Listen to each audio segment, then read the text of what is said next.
Hey everyone! Tonight we're stepping into one of the most mysterious and tightly regulated female orders of the ancient world, Rome's Vestal Virgins. Before we get started, make yourself comfortable, and if you end up enjoying this kind of deep dive, feel free to like the video and subscribe. Only do it if the content truly earns it. Before we go any further, drop a comment telling me where you're watching from and what time it is there. I genuinely love seeing how far these late-night history dives travel. Now go ahead, lower the lights, maybe switch on a fan for that low, comforting background noise. Let's settle in and take this journey together. Before we talk about vows, punishments, and the absolutely unhinged lack of benefits, we need to understand what the Vestal Virgins actually were. Because in ancient Rome, a civilization that handled crises by reading bird guts, sacrificing animals, or occasionally assassinating its own leaders, the Vestals functioned as the city's emotional stabilizers. If the Vestals were composed, Rome felt secure. If they made a mistake, panic spread instantly, like the gods had just slammed a complaint on Jupiter's desk. This wasn't merely a religious role. It was Rome's most exclusive institution, powered by superstition, male authority, and a constant low-grade fear of divine punishment. The Vestals weren't selected because they felt spiritually called. They were selected because Rome genuinely believed that 6 very young girls could hold the fate of an empire together more reliably than the Senate. And, uncomfortable as it sounds, history kind of backed them up. They lived in the House of the Vestals, an elegant marble complex beside the Roman Forum. Picture fountains, gardens, colonnades, the sort of place modern influencers would label a wellness retreat. The only catch, you were responsible for maintaining an eternal sacred fire, and if it went out, everyone blamed you for crop failures, military losses, and basically any bad luck within shouting distance. Their role was symbolic. Their bodies were symbolic. Their behavior was symbolic. Every detail sent the same message. Rome is still in the gods' good graces. They were living advertisements for divine approval. If a Vestal stumbled in public, half the city read it as a supernatural warning, while the other half immediately blamed a politician. It's strange to think an empire's stability depended on a teenager not tripping in sandals, and yet that was the reality. Despite the pressure, Vestals enjoyed privileges no other Roman woman had. They could own property. They had the best seats at public events. They didn't need male guardians to conduct their lives. In a society where women were tightly controlled, this basically made them superhuman. If a condemned prisoner brushed against a Vestal on the way to execution, he was instantly pardoned. No appeal process, no paperwork, just divine immunity by proximity. Completely absurd and very Roman. But beneath the marble floors and flowing robes, these girls occupied a dangerous position. When things went well, they were honored. When things went wrong, they became convenient targets. Revered and resented at the same time, the ancient equivalent of customer service agents for the gods. So before we get into their rules, their duties, and the disasters that followed them, remember this. The Vestal Virgins weren't just priestesses. They were Rome's coping mechanism, and Rome was never relaxed. Becoming a Vestal wasn't a choice. It wasn't a dream or a career aspiration you scribbled into a wax tablet. It was a government seizure disguised as a holy honor. The Romans even had a word for it, captio, the taking, possibly the most honest term they ever used. Imagine being 6 years old in a wealthy household, playing quietly, when suddenly the Pontifex Maximus, the highest priest in Rome, arrives with an entourage and announces, "Good news, the gods want your daughter. This decision is final." The selection process was brutally shallow. Noble birth was required. Physical perfection mattered. Any visible flaw could disqualify you. Rome loved judging children. The girl had to be intelligent enough to follow orders and docile enough not to cause trouble. If she was calm, quiet, and conveniently compliant, congratulations, she'd won the worst lottery imaginable. Parents had no say, no bargaining, no loopholes. The state simply took the child and called it an honor. Your daughter will serve the gods for 30 years and might be buried alive if she fails, wasn't exactly something families proudly displayed. The moment itself was theatrical. The Pontifex Maximus touched the girl and declared, "Te amata capio," I seize you, beloved, a sentence that somehow manages to sound tender and terrifying at the same time. Then came the procession through the forum. Crowds offered blessings while privately thanking every god they knew that their children had escaped selection. The girl entered the Temple of Vesta, where her hair, symbol of her former life, was cut and buried. From that moment on, she was no longer an ordinary child. She belonged to Rome. She now belonged to the gods, the government, and an intimidating list of expectations no child should ever have to meet. Rome proudly called this the highest possible honor. The girls themselves probably used a very different word. Silently, of course, because questioning the system was not encouraged. Once a child was officially claimed, the separation was absolute. She didn't go home on weekends. There were no festival visits, no family dinners, no whispered requests to be picked up early. The Vestals were Rome's most sacred workforce, and Rome firmly believed that sacred workers performed best when cut off from anything resembling emotional support. The moment she stepped into the Temple of Vesta, her former life vanished almost instantly. She became a daughter of the state, a phrase that sounds dignified until you remember that Rome's parenting methods leaned heavily on superstition, intimidation, and very public consequences. The initiation ceremony was elaborate and theatrical. The girl processed through the city beside the Pontifex Maximus, surrounded by priests, musicians, and enough incense to make the entire forum smell like a bonfire of anxiety. Crowds gathered, not out of empathy, but because Romans treated everything as entertainment. Oh, look, someone else's child was chosen. How wonderful. And also, thank every god it wasn't mine. Inside the temple, the first ritual was the cutting of her hair. The long locks of childhood were removed and buried like a fallen warrior. It symbolized her break from ordinary life. Dramatic, yes, but completely in character for a culture that adored symbolism almost as much as it adored public punishment. Next came the uniform, the white veil, the plain robes, and sometimes even a new name. Every detail reinforced the same message. You are no longer who you were. Rome essentially relaunched her as a sacred asset. New branding, simplified design, absolute purity guaranteed. From there, she was escorted into her new residence, the House of the Vestals. On the surface, it looked like a palace. In practice, it functioned more like a divine boarding school. There were fountains, kitchens, servants, gardens, and beautifully appointed rooms.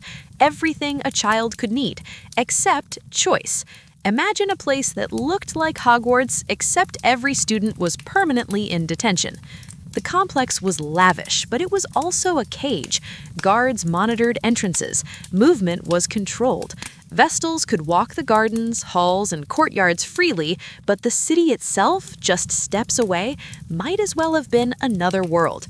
The message was unmistakable.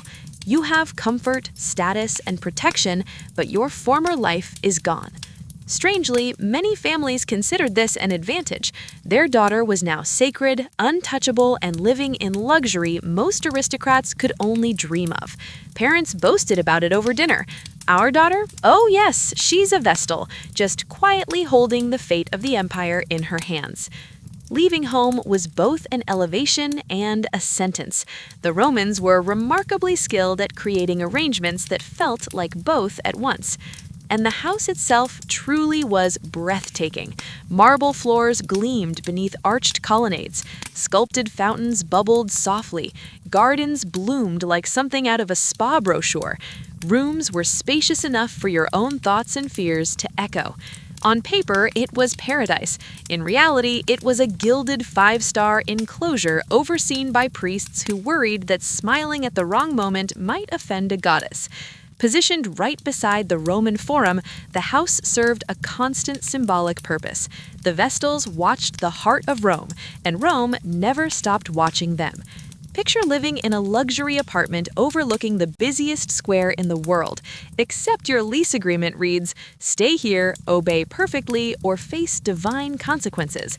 Inside, the complex stretched across multiple levels: living quarters, kitchens, storage rooms, ceremonial halls, and corridors so long they seemed designed for solemn pacing and dramatic reflection.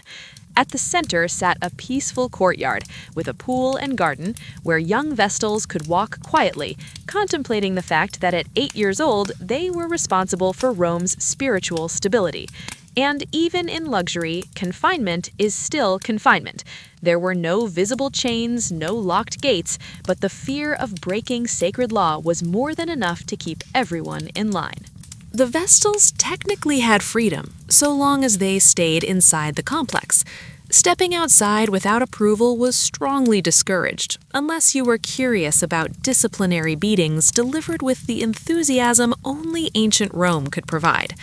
Still, compared to the average Roman woman, whose legal status hovered somewhere between minor and decorative object, the Vestals lived extraordinarily well. They ate high-quality food, wore carefully made garments, and were attended by servants. Their quarters were clean, bright, and miraculously mostly free of rats. In Rome, that alone counted as luxury. But comfort came at a price: constant observation, crushing expectations, and the ever-present knowledge that a single mistake could send the entire city into panic mode, complete with emergency purification rites and senators shouting about ominous signs like it was their favorite hobby. Every sound echoed in a building that was far more than a residence. It was a symbol, a political instrument, a religious landmark, a place where childhood was carefully reshaped into duty, pressed and refined until nothing spontaneous remained. Within those marble walls, the Vestals spent years learning how to move, speak, and even breathe with the calm precision of living statues. A house of luxury? Absolutely. A house of freedom? Not even close. The house of the Vestals was perhaps the most elegant reminder in the ancient world that comfort and liberty are not the same thing. Once a young Vestal settled into her perfumed, polished enclosure, her primary responsibility began, the task Rome treated as more important than elections, omens, or whether their infrastructure was collapsing: keeping the eternal flame alive. This wasn't a decorative torch or a cozy hearth. This was the sacred fire of Vesta, the spiritual power source of Rome itself. As long as it burned, Rome believed the city was protected. If it went out, disaster was expected immediately: failed harvests, lost battles, and politicians somehow becoming even worse than usual. In other words, all the things Rome preferred to blame on divine displeasure instead of human incompetence. For the Vestals, the rule was simple and terrifying: the fire must never go out, ever. They tended it around the clock in shifts, like divine firefighters who were also required to be perfectly composed, flawlessly pure, and emotionally invisible. Imagine the pressure. You're 8 years old, your sandals don't fit, you miss your family, and you're personally responsible for preventing the collapse of an empire. Meanwhile, most adult Roman men struggled to keep their own togas on correctly. To maintain the flame, the Vestals gathered firewood, cleaned the hearth, and performed daily offerings using sacred tools and exact procedures. Everything had to be done with grace and reverence.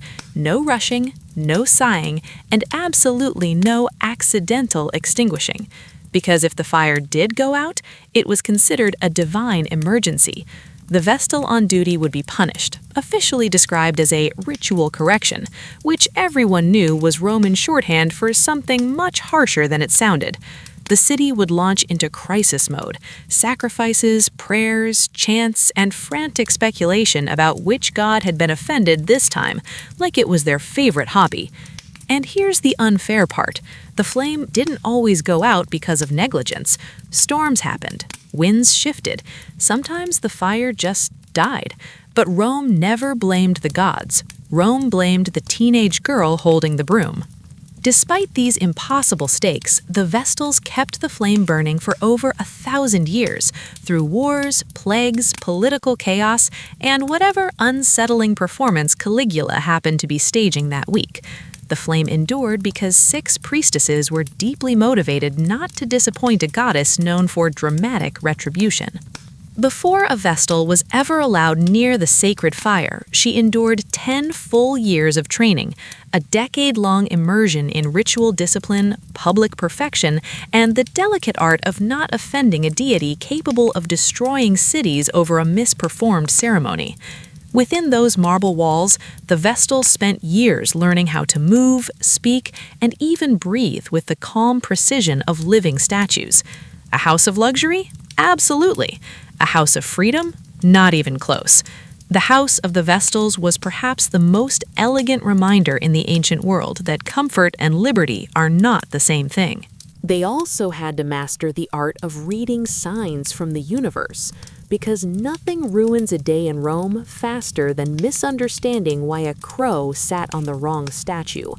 Omens were serious business. One bad interpretation, and suddenly everyone thought the gods were upset again. Then there were the sacred tools.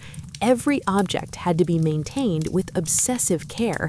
Brooms, knives, ladles, ritual vessels, and various items whose purpose was apparently obvious only to the gods themselves. And through it all, Vestals had to keep their expressions perfectly neutral, even when a senator launched into yet another speech about comets signaling the end of everything. They were also educated, properly educated, which was unusual considering most Roman girls were taught domestic skills and then quickly married off. While others learned spinning and household management, the Vestals studied legal formulas, sacred texts, and philosophical ideas that tend to surface when you're forced to sit silently beside a holy flame for hours at a time. They weren't trained alone. Older Vestals acted as instructors and mentors, equal parts spiritual guide and quietly intimidating authority figure. Picture a strict nun blended with a political strategist and someone who's been surviving on minimal sleep while guarding a sacred fire for nearly 3 decades. These women understood exactly what failure meant, and they taught accordingly. Discipline was relentless. Errors were corrected immediately. Too much laughter, too much wandering attention, or too much curiosity about the world beyond the temple was met with calm but unmistakable reminders that this was a sacred existence. Sacred lives, as Rome defined them, did not include hobbies. By the end of 10 years, the girls weren't just trained, they were shaped, carefully conditioned into a precise balance of composure, obedience, and low-level existential dread, prepared to move into the next phase, full Vestal service, where success meant being invisible and failure meant being unforgettable. After a decade of preparation, memorizing chants, perfecting silence, and suppressing every instinct to question omens, a Vestal entered her second tenure term, official duty. This was when everything truly mattered. No more allowances for inexperience, no more accidental missteps. This was the decade where mistakes carried divine implications, or at least inspired extremely dramatic Roman reactions. As full Vestals, their responsibilities expanded far beyond tending the sacred flame. They became Rome's spiritual multi-purpose tool. Their days were filled with exacting tasks that demanded total concentration. Maintaining the eternal fire remained the centerpiece. They selected the purest firewood, prepared offerings, and tended the flame with the seriousness of someone defusing an explosive device. One slip, and the city descended into panic. The fire goes out, emergency rituals, public anxiety, senators panicking loudly. Purification rites followed. Vestals prepared holy water, incense, salted flour, and other ritual substances used to spiritually clean Rome. Every grain mattered. A single mistake could convince the priesthood that the gods were furious, never with themselves, of course, but with the nearest Vestal. They were also entrusted with guarding sacred and state objects. Rome stored wills, treaties, and critical legal documents under the Vestal's protection, because nothing says secure quite like placing your most sensitive paperwork in the care of women whose lives depended on never making a mistake.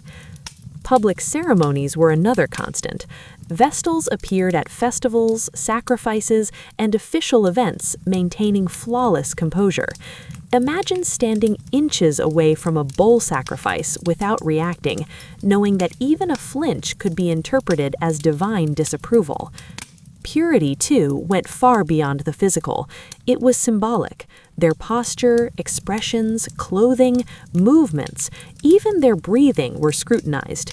If a Vestal looked tired, rumors spread. If she sneezed during a ritual, people whispered about omens and impending doom. They were walking symbols of Rome's fortune. A Vestal's putsch could override the justice system. If she brushed against a condemned prisoner on the way to execution, even by accident, the sentence was immediately voided. Picture stumbling in the forum and unintentionally freeing a criminal. And through all of this, they were expected to remain serene. No slouching, no complaints, no visible fatigue from carrying the spiritual weight of an empire. Just quiet dignity, embodying stability for a city that was almost never stable. These 10 years marked both the height of a Vestal's authority and the peak of her stress. They were honored, respected, and held to standards so extreme they might as well have come with a warning label. In Roman terms, it meant, "We trust you completely unless something goes wrong, in which case this is absolutely on you." After 2 decades of training, performing rituals, suppressing panic, and keeping a fire alive that showed zero interest in staying lit on its own, the Vestals entered their final phase, 10 years as teachers. This was the era of transformation, from anxious initiate to deeply intimidating mentor, the ancient equivalent of a senior employee who has survived every crisis, remembers every mistake, and now watches newcomers with the quiet judgment of someone who has nothing left to prove. Teaching was not optional. Once a Vestal entered her 3rd decade, she became responsible for shaping the next generation of wide-eyed recruits. She had to explain rituals that once reduced her to tears, demonstrate procedures she had once botched, and project an effortless calm forged through years of standing motionless beside a sacred fire. A senior Vestal's routine now included mentoring duties. She guided novices through complex rites, taught sacred chants, and supervised daily tasks, all with one goal in mind: preventing children from accidentally angering a goddess or knocking over something important. In Rome, those were often the same thing. Rule enforcement became part of the job. This was the stage of issuing ominous instructions like, "Do not run near the sacred flame," or "Do not touch that scroll, it predates your family tree," or "Please try not to breathe loudly during purification rites." Somewhere deep down, she probably enjoyed this phase. Mistakes during training were expected, right up until a senior Vestal appeared silently behind you with that look. The expression that said, "I've kept this fire burning for 27 years and you will not be the reason that ends." They also taught ritual focus, not the modern kind involving relaxation, but the Roman version, memorizing dozens of precise steps while holding offerings at exact angles and pretending nothing in your body itched. Then there were the survival lessons. These weren't written down, but every senior Vestal carried them mentally. Never believe a priest who says a ceremony will be quick. If thunder interrupts a ritual, treat it as favorable. If a senator asks whether the gods are angry, the correct answer is always no. Above all, they passed on the essential truth of Vestal life. You are crucial, you are honored, and you are one poorly timed sneeze away from being labeled an omen. By the end of this final decade, a Vestal had completed her sacred career. She had been a student, a servant, a spiritual anchor, and finally a teacher. 30 years shaped by discipline, ritual, and a remarkable absence of scandal.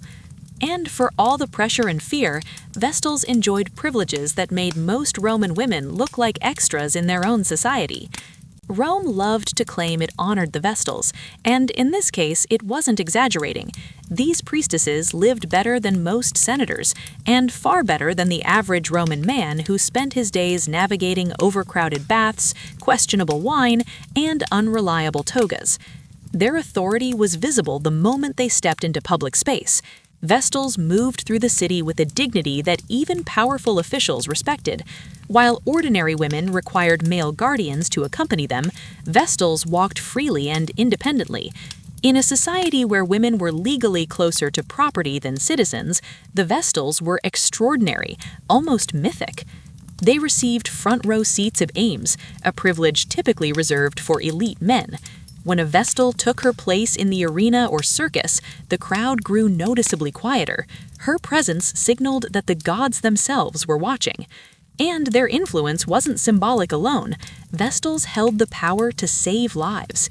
If a condemned man brushed against a Vestal on his way to execution, even by accident, his sentence was immediately lifted.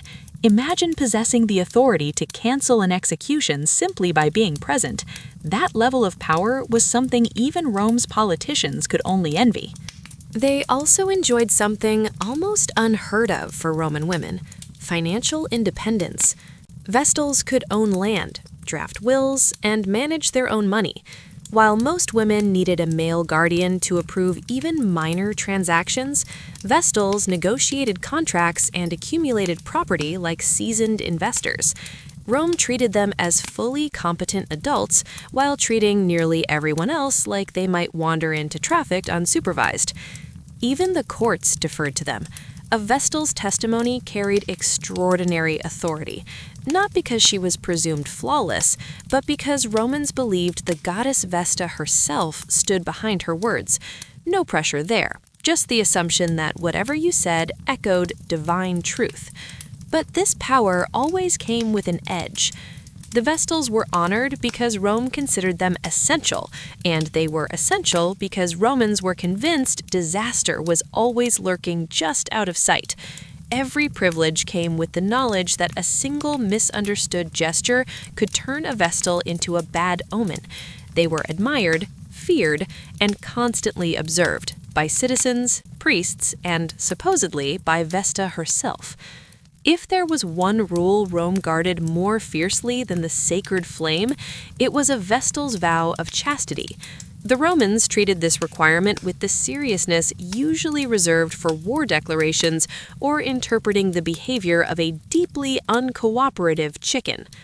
A Vestal was expected to remain perfectly, immaculately celibate for 30 years, not out of concern for her personal virtue, but because Rome believed her purity was directly tied to the empire's survival.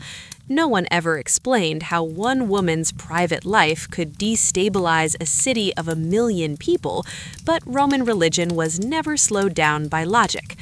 Vesta was the goddess of the hearth and home. Her priestesses embodied that purity.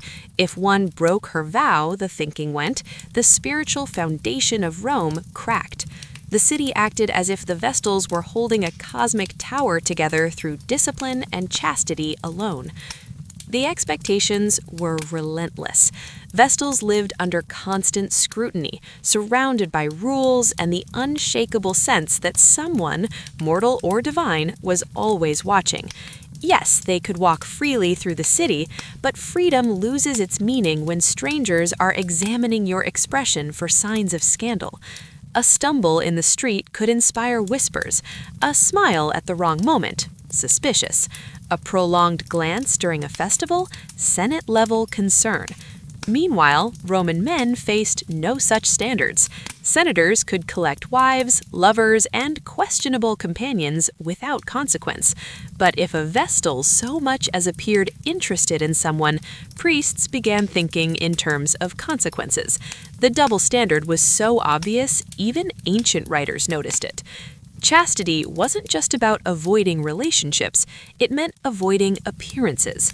Private conversations were risky, lingering smiles, problematic, standing too close to an attractive equestrian, practically treason.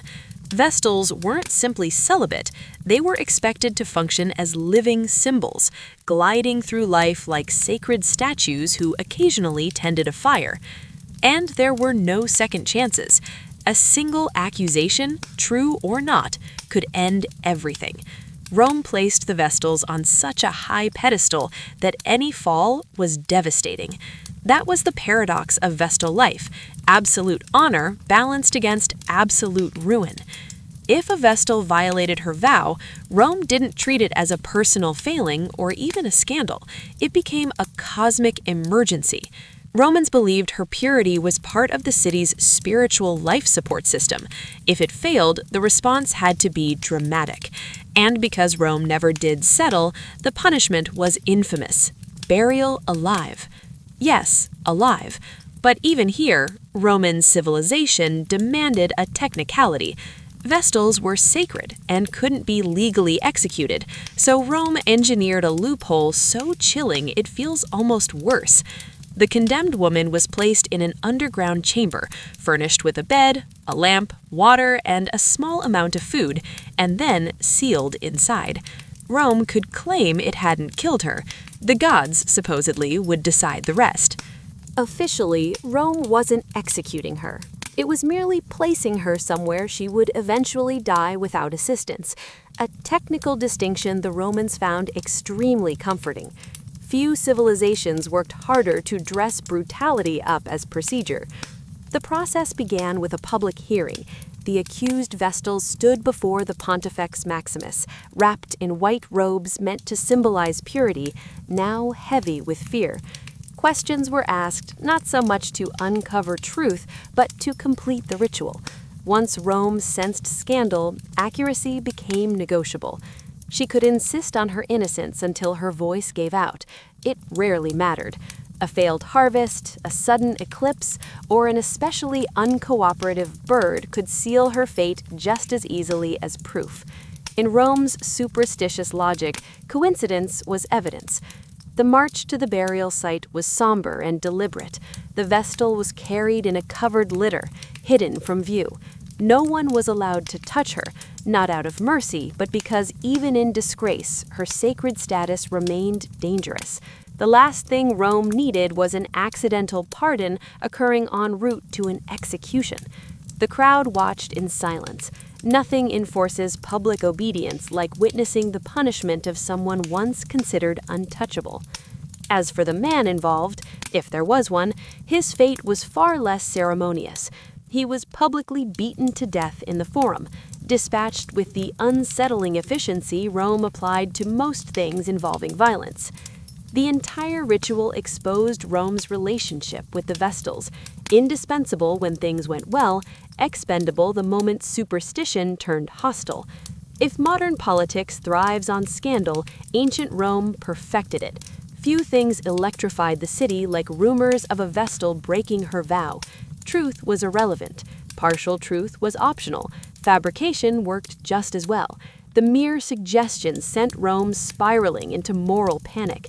The Vestals occupied the most politically dangerous position imaginable, where religion, fear, and public paranoia overlapped.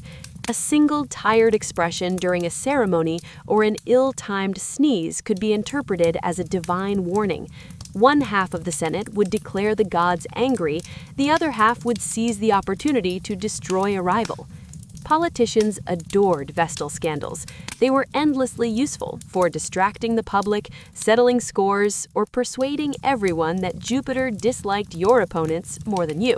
Accusing someone of corrupting a Vestal was the ancient equivalent of detonating a political bomb. After all, who argues with the gods? The public embraced the drama enthusiastically. Romans loved spectacle.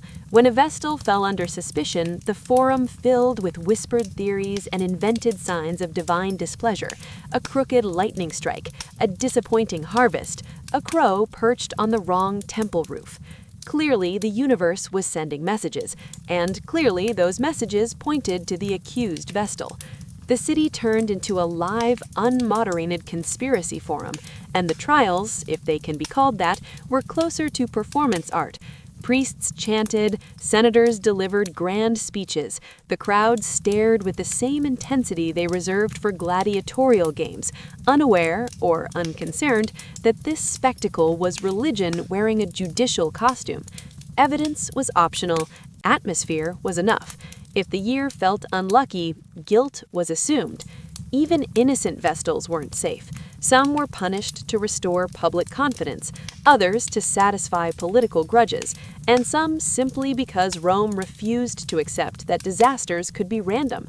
Someone had to be blamed, and ideally, it was a woman whose entire life had been devoted to preventing disaster. In the end, Vestal scandals revealed Rome's deepest anxiety, chaos, and nothing soothed that fear quite like sacrificing the very people meant to protect the city from it. For a civilization proud of its engineering, military dominance, and ability to conquer continents while dressed in tunics, Rome was surprisingly fragile about one thing: the sacred flame going out. You'd think a city with aqueducts, concrete, and a massive army could handle a fire mishap with composure. Absolutely not. The instant the eternal flame dimmed, Rome reacted as if someone had just unplugged the city's spiritual life support system. And yes, despite official denial, the fire did go out from time to time. When it did, the response was immediate and theatrical. Gasps rippled through the forum. Priests scattered in frantic motion. Senators began assigning blame within seconds: foreign influence, political enemies, or the suspicious shape of last night's clouds. In Rome, accidents didn't exist. Everything meant something. The Vestal on duty usually stood frozen, already aware of what came next. Rome didn't believe in honest mistakes, only in consequences. Theories spread quickly. Some claimed the gods were angry, others blamed flawed rituals. A few scrutinized the Vestal herself, her posture, her movements, even her supposed energy. No one paused to acknowledge the obvious difficulty of keeping an open flame alive in a breezy Mediterranean climate. Officially, the punishment for allowing the fire to go out was described as mild. According to Roman authorities, it was a corrective measure, not cruelty. In reality, it involved a beating administered out of public view, supposedly to protect the Vestal's dignity. Rome preferred darkness when pretending its actions were merciful. While that took place, the city launched into full-scale purification mode. Animals were sacrificed, prayers echoed through the streets, incense burned so thick that the forum smelled like a ceremonial feast gone wrong. A new fire was ignited using what Rome considered the purest method available, often by focusing sunlight through a lens. Apparently, even the gods respected renewable energy. This wasn't just religious damage control, it was a public performance. A relit flame signaled hope. A punished Vestal signaled accountability. A completed ritual reassured Rome that order had been restored. Yet beneath all the ceremony, everyone understood the quiet truth. The Vestals were human. Fire was unpredictable, and Rome, for all its grandeur, could unravel over something as simple as a gust of wind.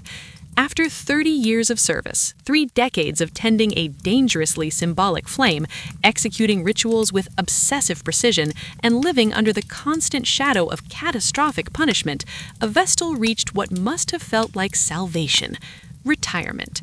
Once her service ended, a Vestal was finally released back into ordinary society, a world she'd left as a child and might have half believed existed only in stories. Retirement turned her into something almost unheard of in Rome, a woman with complete legal independence. She could own property, sign contracts, manage money, buy and sell land, bring lawsuits, and most remarkably, live without a male guardian overseeing her decisions.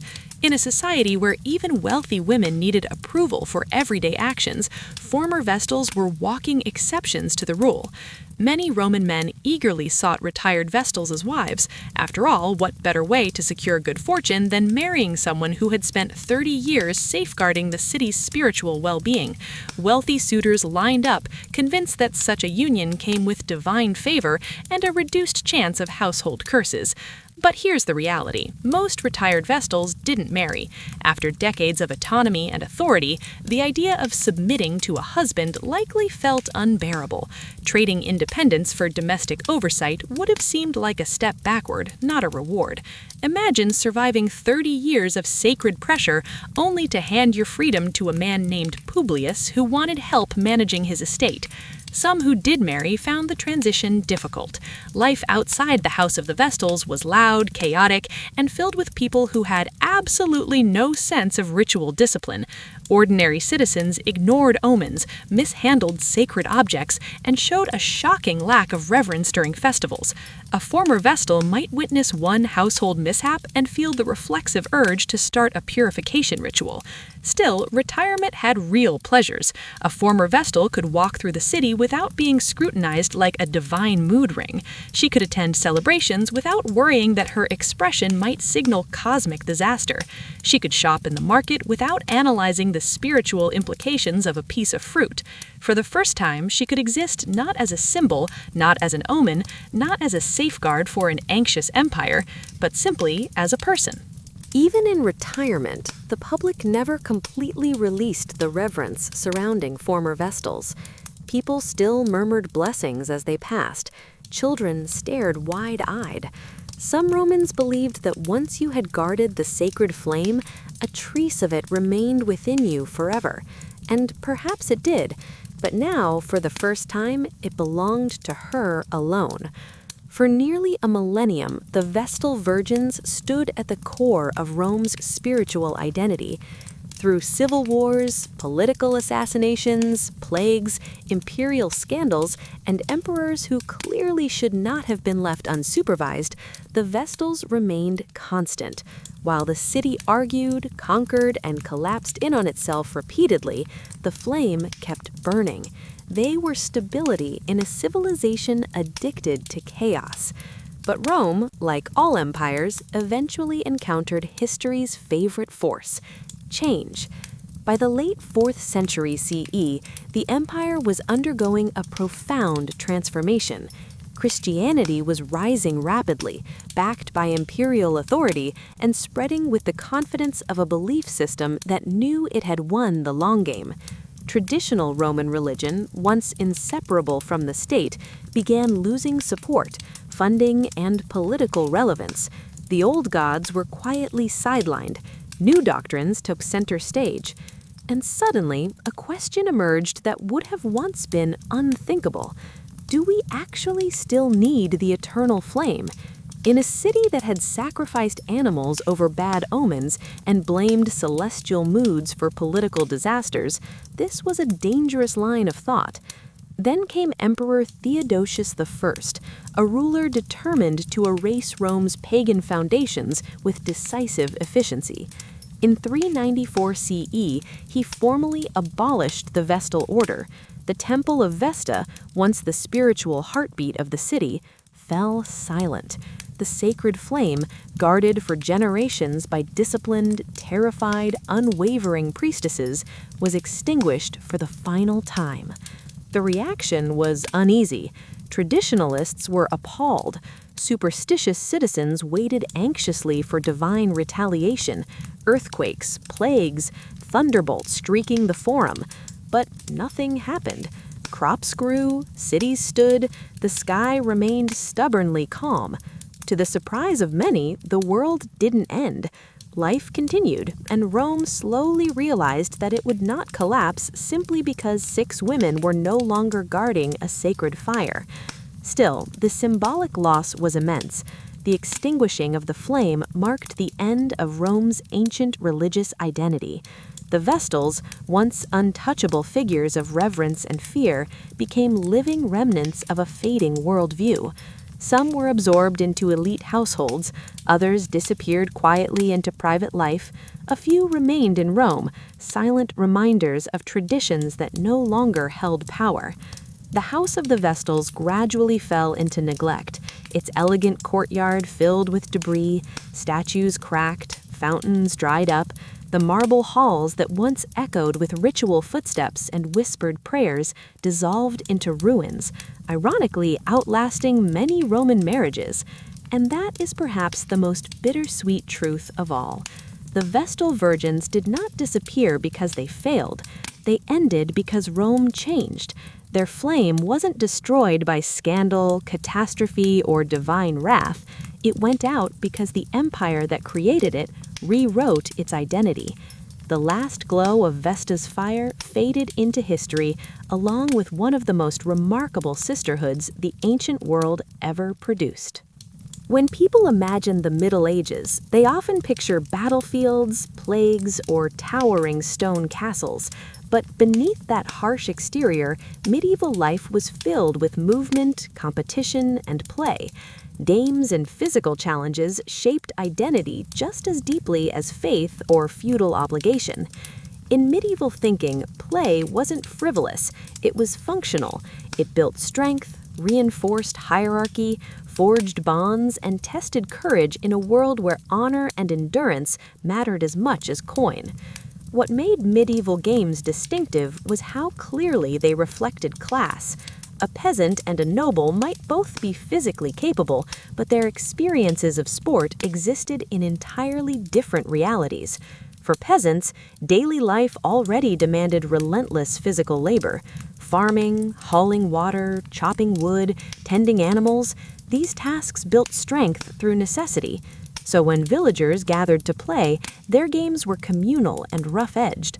Wrestling matches erupted after harvests, chasing games spread across open fields. A stitched leather ball might be kicked across the village green in contests that were loud, chaotic, and joyfully unstructured. These moments offered relief from work that rarely ended before sunset. Nobles, by contrast, played games designed to mirror war. They practiced fencing with dulled blades to sharpen reflexes. They trained with lances in preparation for tournaments. Archery strengthened the muscles needed for battle.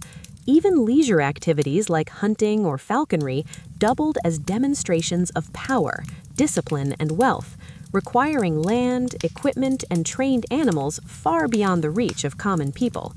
Their games were formal affairs. Banners flew, rules were observed, audiences watched.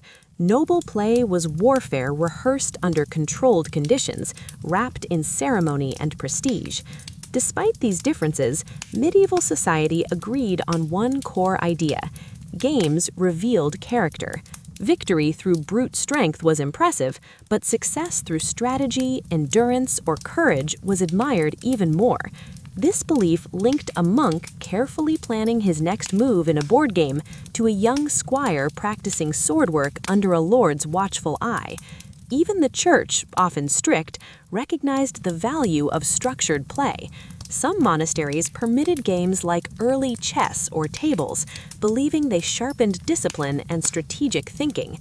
Across villages and noble courts alike, games were never just distractions. They were woven into the fabric of medieval life, shaping relationships, reinforcing rank, and defining identity in a world built on hierarchy, struggle, and survival.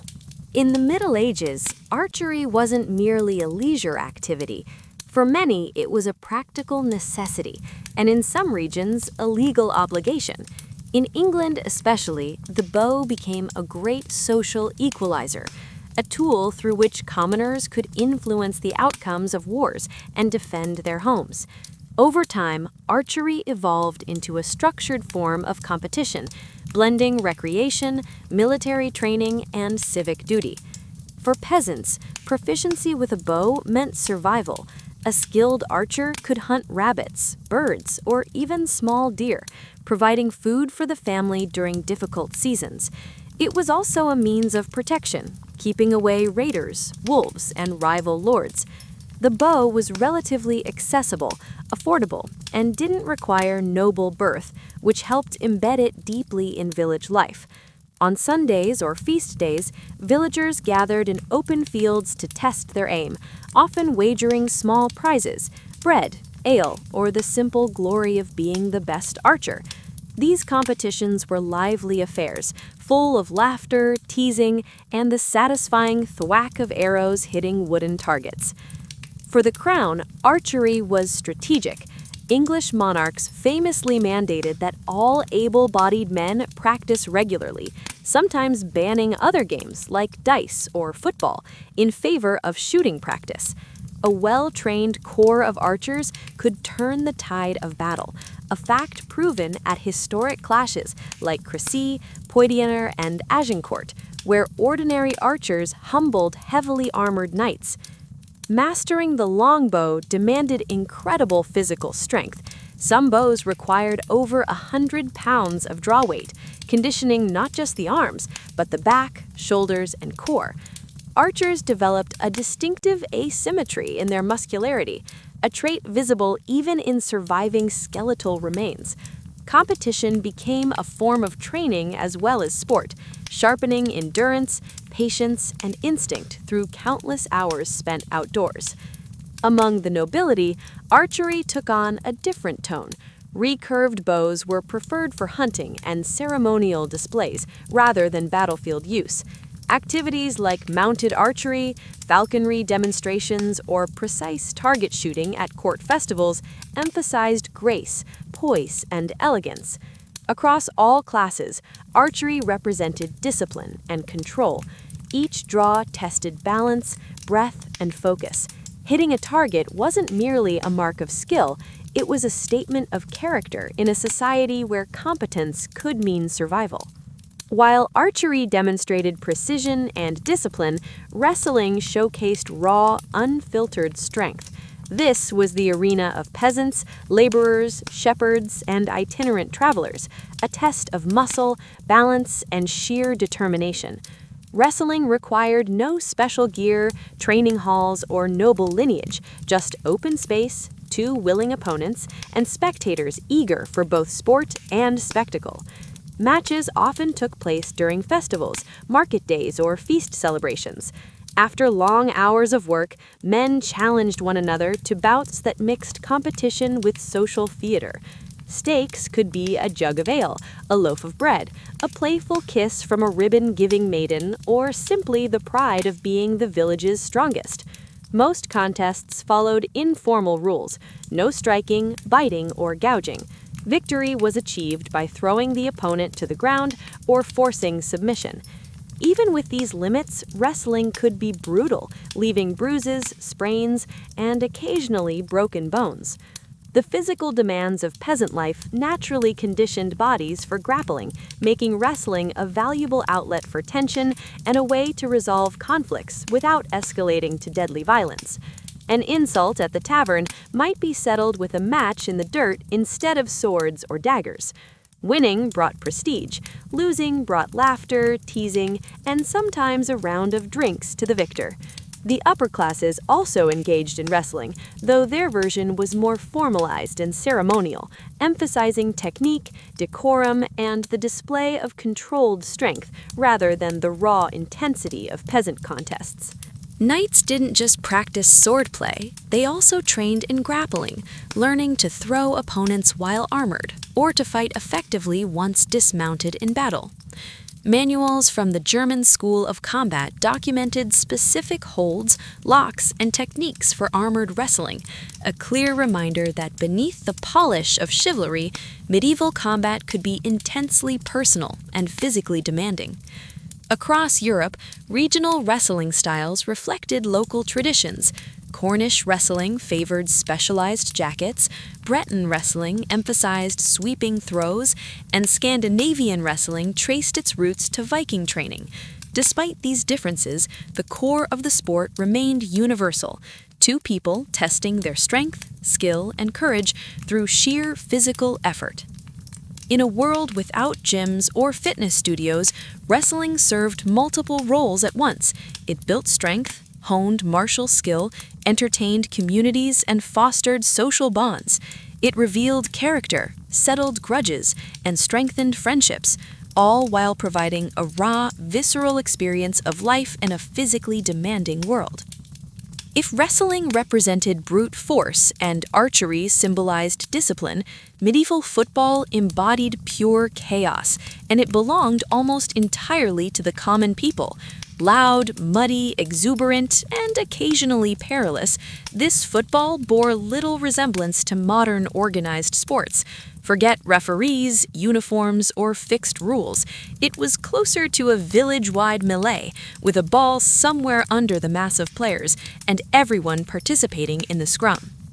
Games were typically held on feast days, holidays, or during village celebrations, often spanning open fields, winding lanes, or stretches of countryside between towns.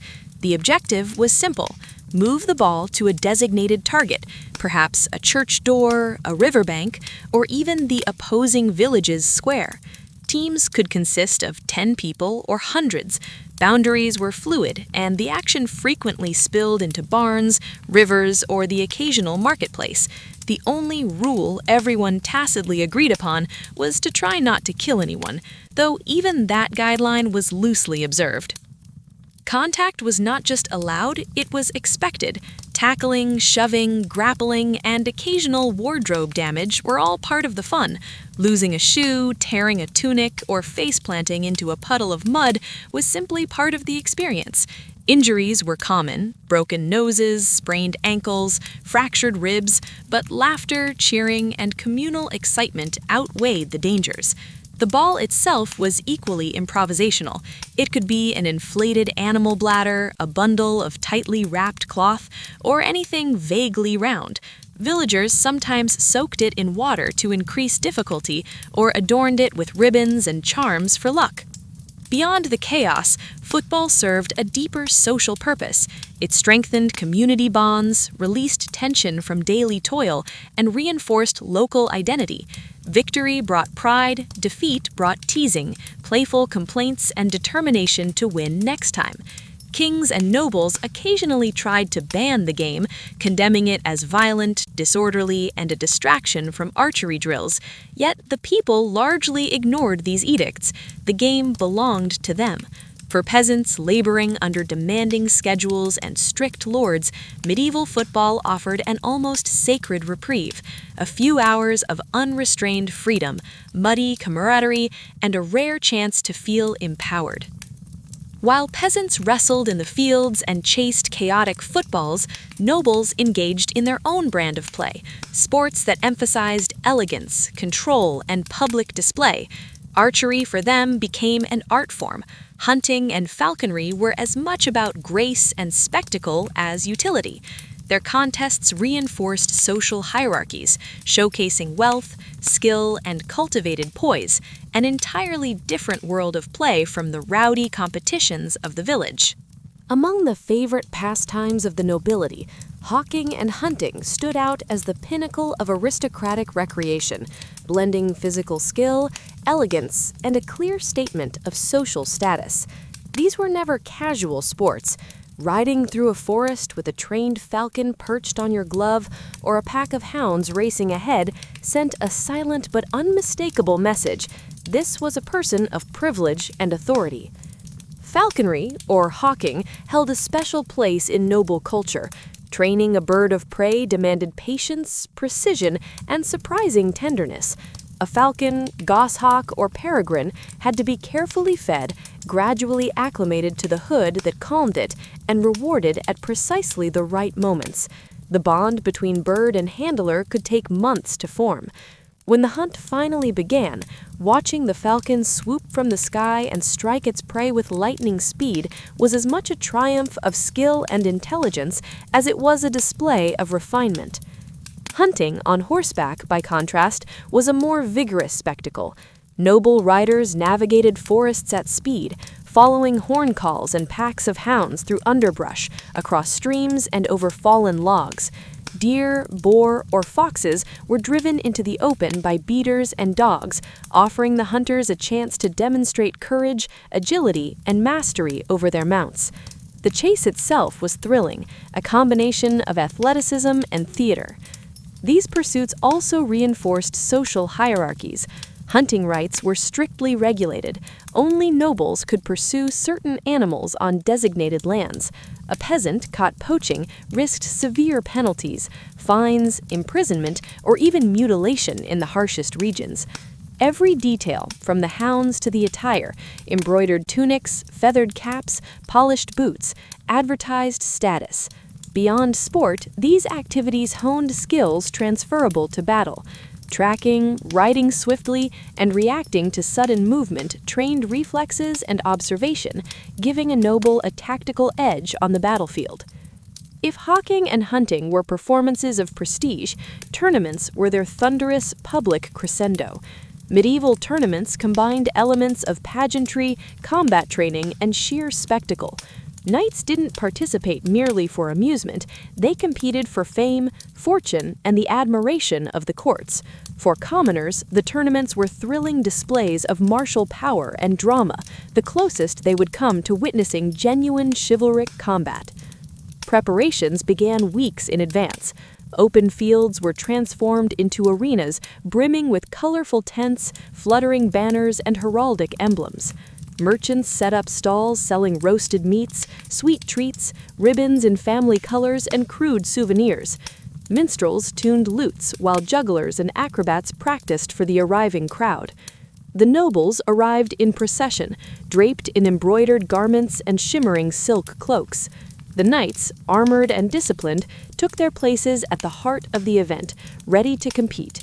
Jousting, the most iconic tournament contest, pitted two mounted knights against each other, charging with wooden lances aimed at shields or attempting to unhorse their opponent.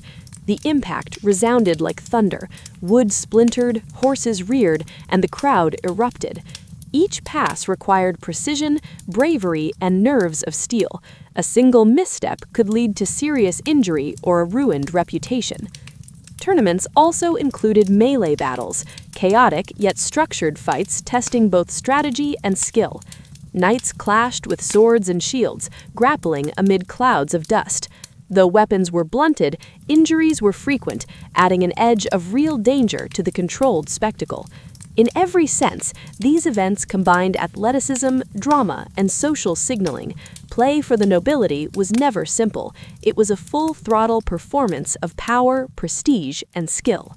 Melee battles, chaotic as they appeared, were essential training for knights. They simulated the unpredictability of real warfare while teaching strategy, reflexes, and teamwork under pressure. Victory carried significant rewards. A successful knight could claim the armor, horse, or ransom of a defeated opponent, instantly boosting wealth and prestige. Even more prized was the admiration of noble spectators, especially ladies, who offered tokens of favor like embroidered scarves or flowers, proudly displayed on helmets as symbols of honor and charm. Tournaments, however, were not exclusive to the elite. Commoners flocked to the fields, cheering, betting, and recounting every clash for weeks. For one exhilarating afternoon, medieval hierarchies blurred as peasants and nobles alike shared in the thrill. These events combined athleticism, spectacle, and strategy, making tournaments the grandest celebration of medieval skill, courage, and showmanship. Not all contests relied on muscle or mud. Many battles were fought quietly across wooden tables, where minds clashed instead of bodies. Board games, from early chess to backgammon and various dice games, were a staple of medieval recreation. These games trained intellect, fostered social bonds, and occasionally provided a subtle platform for political maneuvering.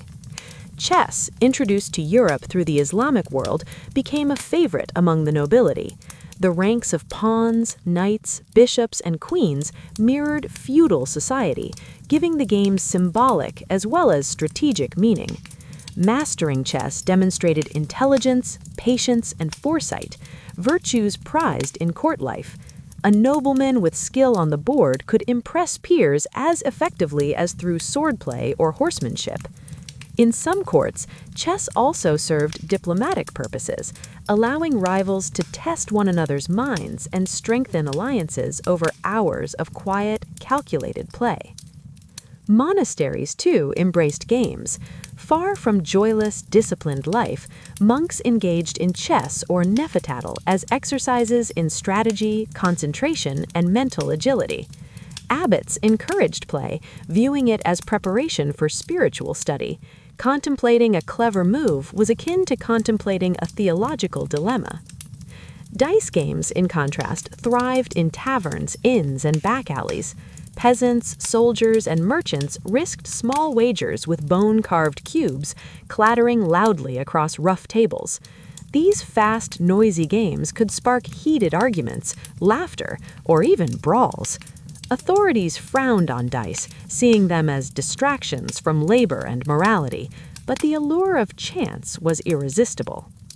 Backgammon, or tables, offered a mix of skill and luck, appealing to soldiers between campaigns, merchants on the road, and nobles seeking quiet diversion.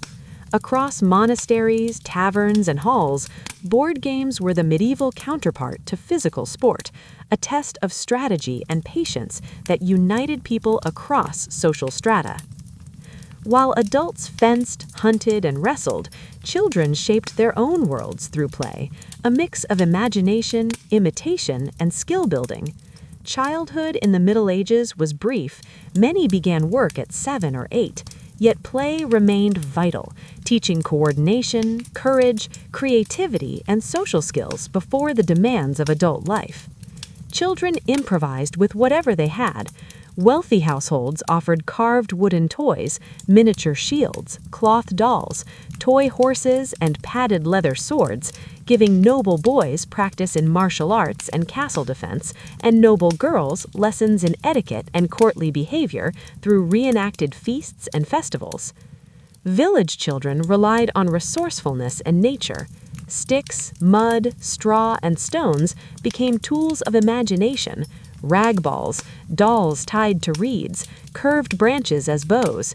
Their games were lively, spontaneous, and often physically demanding, running races along narrow paths, climbing trees, chasing one another through fields, or skipping stones across ponds.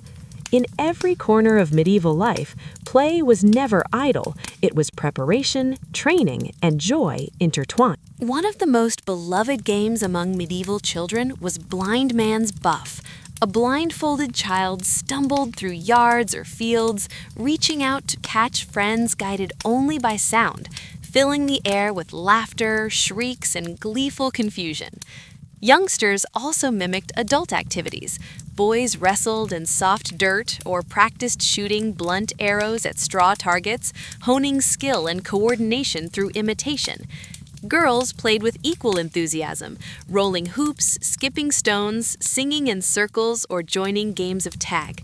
Contrary to some modern assumptions, medieval childhood wasn't strictly divided by gender, at least in rural communities, where boys and girls often played together freely before work and responsibilities separated them.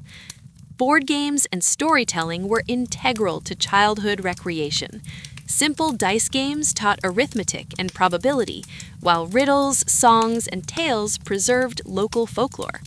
Traveling minstrels inspired children who would recreate their stories beneath trees, in barns, or on village streets.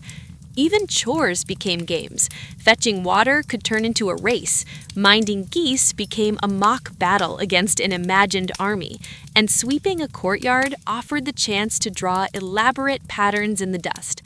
Play, in all its forms, was a vital thread of medieval life, fostering imagination, skill, courage, and social bonds necessary for adulthood. Games and sports were never isolated events. They flourished during festivals and feast days when communities collectively escaped the routine of work. Villages, towns, and castle courtyards transformed into lively arenas where social classes mingled, rivalries flared, and laughter, music, and athletic display replaced labor. Festival sports carried meaning beyond mere entertainment. They reinforced communal identity, healed tensions, and reminded people that they belonged to something greater than themselves. Festivals were closely tied to the agricultural and religious calendar. After the harvest, when barns were full and labor slowed, villages celebrated with feasting, music, and friendly competitions. Football surged across open fields, wrestling pits drew cheering crowds, and archery contests gave farmers the chance to prove their skill before neighbors and visiting lords. Victors earned ribbons, bread, ale, or simply the lasting honor of being remembered for strength or precision. For nobles, festivals were stages to display wealth, generosity, and martial skill. Lords sponsored contests with prizes like cloaks, silver cups, or livestock. These offerings were not purely charitable, they reinforced loyalty and obligation. A peasant who won a sheep or purse of coins from his lord felt respected, proud, and more closely tied to the feudal order. Meanwhile, nobles demonstrated their own prowess through fencing bouts, equestrian displays, and ceremonial hunts, showcasing the martial ideals that underpinned their authority. Religious festivals blended devotion with joy. Feast days dedicated to saints brought games that symbolized renewal, blessing, and communal unity. Tug-of-war contests reflected struggles between good and evil, singing circles celebrated togetherness, and children's laughter echoed through streets and courtyards. Even monasteries occasionally permitted modest contests or board games during major holy days, allowing monks to partake in playful, disciplined diversion. Markets and trade fairs added another dimension to medieval festivity. Merchants traveled from distant regions, bringing exotic games, trinkets, and performers. Jugglers, tumblers, musicians, and mock fighters blurred the line between sport, theater, and spectacle. These gatherings introduced new forms of play, expanded imaginations, and created opportunities for communities to interact with broader cultural traditions beyond their village or town. At the heart of every festival, every game, and every contest lay a simple truth. Sports were social glue. Through wrestling matches, archery contests, or muddy football games, medieval communities found moments where hierarchy, exhaustion, and daily hardship melted away, replaced by laughter, camaraderie, and the shared joy of play. In those hours, bonds were forged stronger than any law, stronger than any feast, an ephemeral celebration of life and skill. Far from medieval Europe, in the heat and dust of Babylon, a different kind of tension gripped a city built on ambition and empire. The palace of Nebuchadnezzar, normally alive with scribes, soldiers, and envoys, fell into a heavy, unusual silence in early June of 323 BCE. Rumors spread like wildfire. Alexander, the undefeated conqueror who had marched from Greece to the edges of India, was gravely ill. Men who had crossed deserts and monsoons alongside him now lingered helplessly outside his door, desperate for any word of hope. Only weeks before, Alexander had been planning new campaigns, sketching maps of Arabia, imagining massive shipyards, and devising trade routes that would weave his sprawling empire together. Babylon was to be his crown jewel, a fusion of Greek and Persian culture, a city of grand vision. He had toured the marshes, inspected harbors, made sacrifices to the gods, feasted with companions, and dreamed aloud of lands still unconquered. Nothing hinted that his life might end before summer. Then came the fever. At first, it was subtle, almost benign. During a banquet honoring his admiral Nearchus, Alexander complained of a sharp pain after drinking wine. Some said he shivered. Others claimed he cried out and clutched his side. He dismissed it at first, blaming exhaustion from ceaseless planning. By the next morning, however, he could barely stand. His generals, accustomed to his indomitable stamina, carried him back to his chambers, convinced that he would recover as he always had, swiftly, stubbornly, almost supernaturally. But the fever would not break. Over the coming days, Alexander drifted between lucidity and delirium. The man who had crossed the Hindu Kush, who had faced elephants in battle, hurricanes at sea, and enemies in countless sieges, now struggled to form a single sentence. His once powerful voice had diminished to a fragile whisper. His eyes burned with fever. His body felt unbearably heavy. Outside his chambers, thousands of soldiers gathered, desperate for any sign of recovery. They prayed to Greek gods, Babylonian gods, any power that might spare the man who had carried them across the known world. Inside, the palace felt stifling. Incense filled the air, physicians whispered remedies, and Alexander lay on a low couch, surrounded by the oppressive heat of Babylon and the anxious silence of an empire hanging in balance. Alexander had survived wounds that would have killed ordinary men, arrows through lungs, fractured skulls, infections from endless campaigns. His soldiers believed he possessed divine resilience, a spark of Heracles or Achilles burning inside him. Yet even the strongest body, shaped by years of discipline and battle, has limits. In Babylon, the accumulated strain of relentless campaigns, old injuries, and the exhaustion of supreme command finally demanded a reckoning. At first, he could sit upright and give brief commands. Each day, however, left him weaker. By the third day, walking unaided was impossible. His limbs felt like wet sand, and sweat poured in waves, soaking the fine linens beneath him. Turning his head even slightly caused sharp pain. Physicians tried every remedy the ancient world could offer: warm baths, cool compresses, wine mixed with herbs, prayers to Asclepius. Nothing worked. Outside, tension grew like wildfire. Alexander's veterans, hardened by years of war, had seen him wounded, bleeding, laughing, and raging, but never helpless. Whispers of omens and curses spread rapidly. Some claimed the gods punished him for burning Persepolis. Others suspected poison at the hands of jealous generals. A few dared to hope that divine intervention would restore their king. And so, Babylon held its breath. The city, usually a riot of noise and commerce, now waited in silence. The man who had shaped the world, who had bent continents to his will, faced a foe that no strategy, no army, no daring could conquer: the relentless, impartial hand of mortality. Inside the dimly lit chamber, the truth was merciless and simple. Alexander's strength was slipping like sand through clenched fists. His appetite had vanished. Breaths came shallow and uneven. Fever burned across his skin, leaving him delirious, muttering half-formed plans for campaigns that would never happen. He tried to rise once, insisting he needed to inspect his fleet preparations, but his legs buckled beneath him. Only the lightning-fast reflexes of his guards kept him from collapsing to the floor. By the seventh day, speech had abandoned him entirely. He communicated with weak gestures, pointing feebly to maps on the walls, attempting to convey orders or ideas without words. Around him, his friends and companions, Ptolemy, Pedicus, Hestian's old comrades, stood powerless. The king, who had never known retreat in battle, now withdrew into silence. The palace itself seemed to groan under the weight of waiting. Incense clung to the air, sandals shuffled endlessly across stone floors, and every heartbeat felt like a clock ticking toward doom.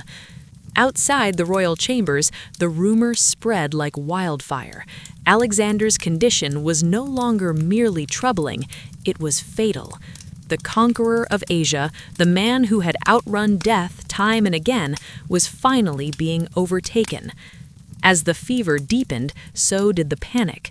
Alexander's companions were not just generals, they were brothers in arms, childhood friends, and political rivals all at once. With their king weakening, old alliances began to fray. Every whispered conversation carried the weight of an empire.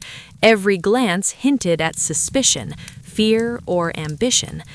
Pedicus, the royal bodyguard and one of Alexander's most trusted commanders, took command of the king's chambers. He controlled who could approach, who could touch, and who could speak. Some saw his actions as loyalty. Others feared the first moves of a power grab. Ptolemy, the calculating general with an unerring eye for advantage, watched Pedicus closely, already measuring the shifting balance of influence. Meanwhile, veterans like Craterus, Seleucus, and Antipater's supporters felt the empire beginning to fracture even before their king had breathed his last. Rumors multiplied like flies in the sweltering Babylonian heat. One faction whispered of poisoning, pointing fingers at Antipater's sons, Cassander or Eumenes. Another whispered of grudges and rivalries between generals. Still others murmured of divine displeasure, curses, and the wrath of gods weary of a mortal daring to rival their power. Inside the palace, speculation filled every gap left by truth. The companions took turns at Alexander's bedside, watching him struggle with each shallow breath. Some grasped his hand with desperate hope, others knelt in silent prayer, and still others silently calculated, already envisioning the shifting lines of power once the king's unyielding will flickered out entirely. Outside, Macedonian soldiers swelled the palace gates, restless and anxious. They were men who had marched across deserts, scaled frozen mountain passes, and fought beside their king in uncountable battles. They had bled, laughed, and mourned together. And now, faced with rumors of his imminent death, they demanded to see him for themselves, to touch him, hear him, witness the man who had shaped the world. Perdiccas and the other commanders hesitated. Letting the throngs surge into the palace risked violence, a spark that could ignite chaos. And yet they could not entirely deny the soldiers' demands. The city of Babylon, once a glittering capital of conquest and culture, had become a pressure cooker. Every whisper, every glance, every fevered heartbeat carried the weight of empires. In those suffocating days, one truth crystallized for all. The fate of the known world hung by a thread, balanced precariously on the life of a single dying man. Tension coiled through the ranks like a living thing. Soldiers trembled not just for the man they had followed across continents, but for themselves. Abandoned in the heart of Babylon, far from Macedon, far from home, they feared the vacuum Alexander's death would create. Greek contingents muttered about desertion, cities they had conquered whispered threats of rebellion, and every shadow seemed to carry the possibility of ambush. Above all, the soldiers feared the unknown. Who would give orders when the voice that had never wavered fell silent? Who would distribute pay when their king could no longer decree it?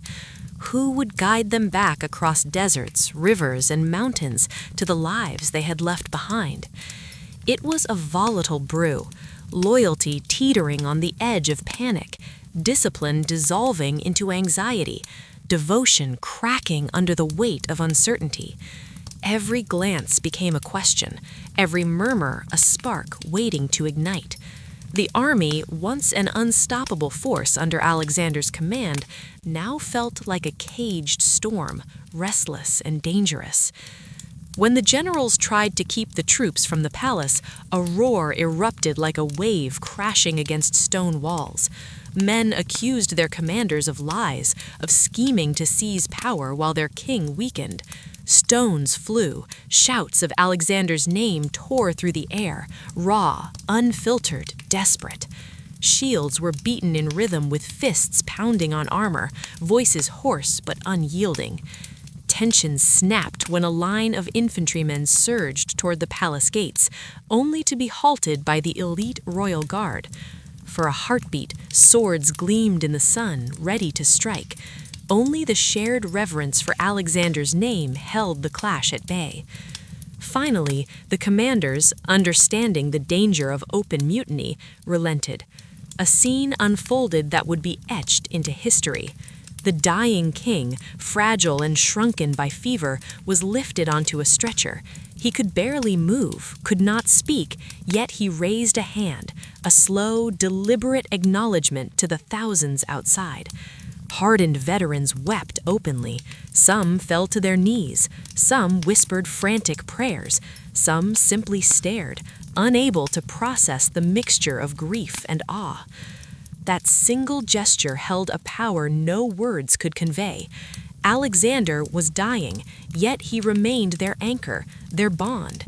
Fury dissolved into reverent silence, but the deeper crisis, becoming vacuum of leadership, remained. Soldiers returned to camp, hearts heavy with grief and fear, fully aware that the glue holding their empire together was about to vanish. By the 10th day, Alexander's body teetered on the edge of life. The palace reeked of incense, sweat, and the tense anxiety of attendants and generals. Every whisper, every footstep carried the weight of an empire. Decisions had to be made. A successor had to be chosen. Alexander had no adult son.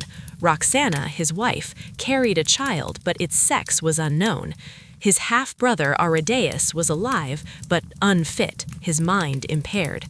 Generals crowded the room, demanding guidance, pressing him to name the next ruler. The king, drifting in and out of fevered consciousness, finally whispered a phrase that would shape history.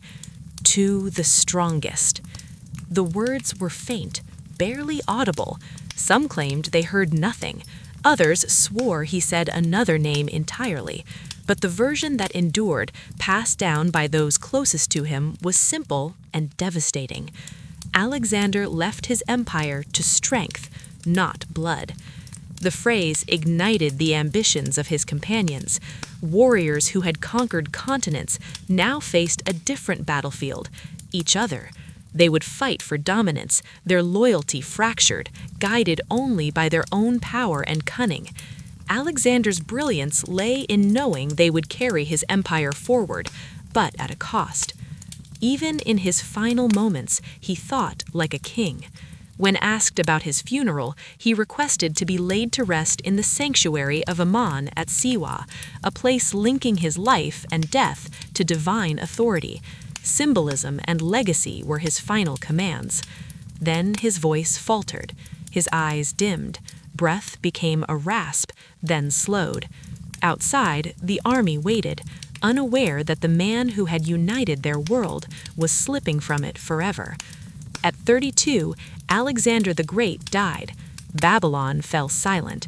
No trumpets, no proclamations, just the chilling stillness of an empire whose heart had stopped. And with him, a world that had followed his every step faced the beginning of its greatest uncertainty. Alexander's companions stood frozen, staring at the lifeless form of the man who had carried them across continents, whose ambition and will had bent the known world to his command. But silence is never lasting in Babylon. Outside the palace, tens of thousands of soldiers roared for answers, their voices shaking walls built for kings. Inside, the empire's most powerful men turned toward each other with one unspoken question: what now? The problem was colossal. Alexander had ruled not merely a kingdom, but a sprawling patchwork of newly conquered lands, bound together by nothing but his force of personality and unrelenting authority. There were no established institutions strong enough to maintain the empire in his absence. His generals were warriors, strategists, conquerors, but administrators? Not one had ever needed to govern the sprawling territories now resting in limbo. Dependence on Alexander had been absolute. His vision, his decisions, his relentless drive had always been the engine of this empire. Without him, they faced the impossible. Almost immediately, factions began to form. Perdiccas and his supporters argued that power should pass to Roxana's unborn child, a boy, with themselves as regents. Such a move promised Perdiccas immense influence over the future of the empire. Opposing them were the infantry, unofficially led by Meleager, who championed Alexander's half-brother Aridaeus. Mentally unfit to rule, Aridaeus was precisely what Meleager desired, a king who could be controlled, a puppet for those daring enough to grasp the strings.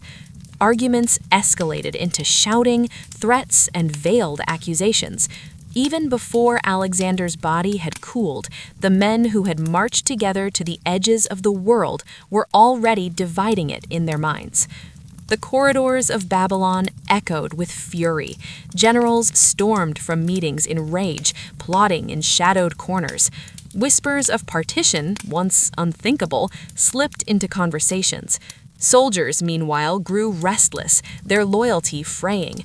They demanded clarity, pay, and reassurance that the empire they had carved with blood and steel would not collapse before their eyes.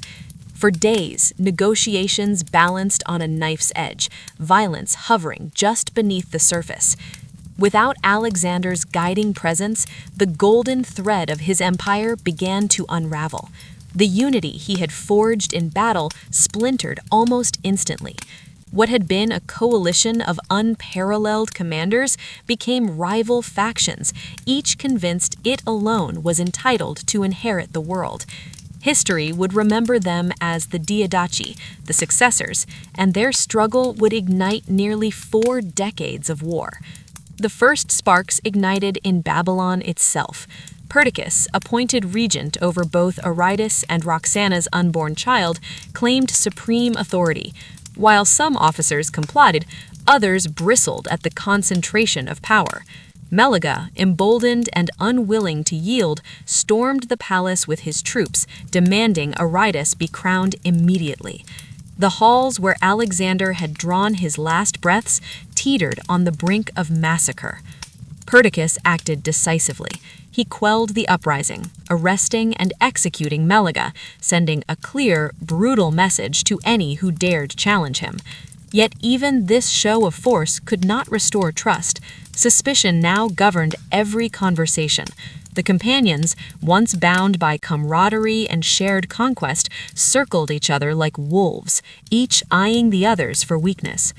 The partition of Babylon was a carefully negotiated illusion of order. Territories were divided. Ptolemy received Egypt, rich, strategic, and geographically isolated, a kingdom within a kingdom. Seleucus commanded the companion cavalry.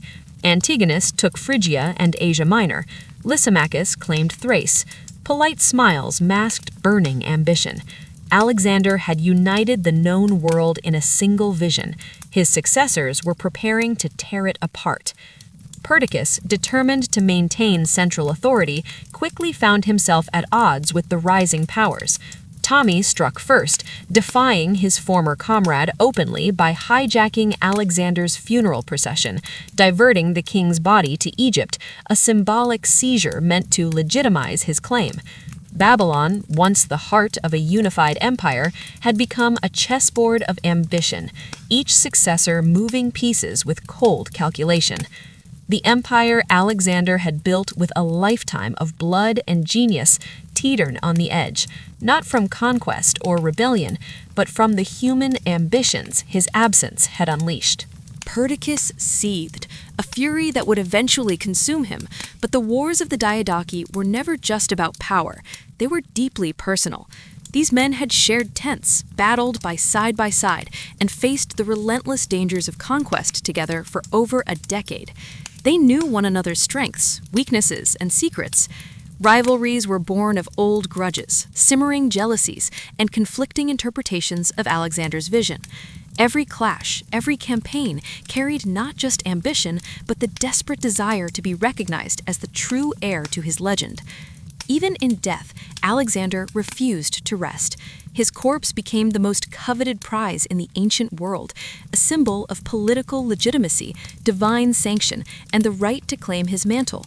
Whoever controlled Alexander's body could claim themselves the true successor. His funeral itself became a battlefield. Alexander had wished to be buried at the sanctuary of Ammon in Siwa, the sacred Egyptian desert site where priests once declared him the son of Zeus. But his generals had other plans. Perdiccas, intent on retaining central control over the empire, ordered an elaborate golden carriage shaped like a temple and drawn by 64 mules to transport Alexander back to Macedon, a mobile monument to the king and a statement of Perdiccas's own authority.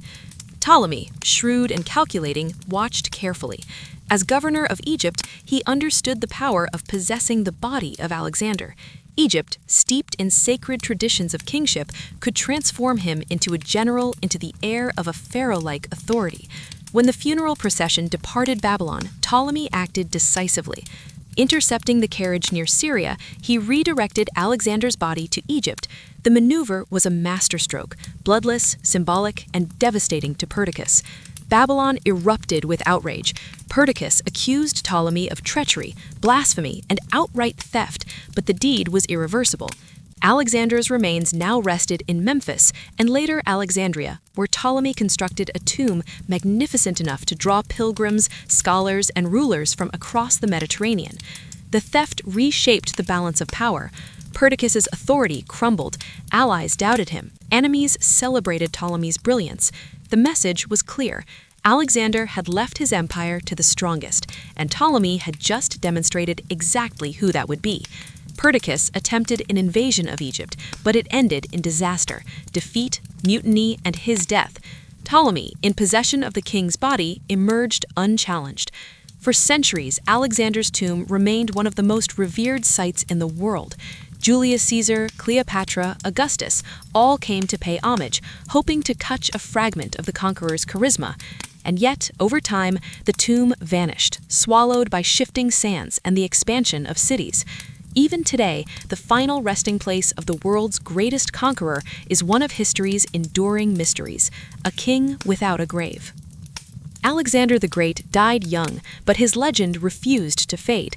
In the years following his death, his empire splintered into competing kingdoms. His generals turned on each other with ruthless efficiency.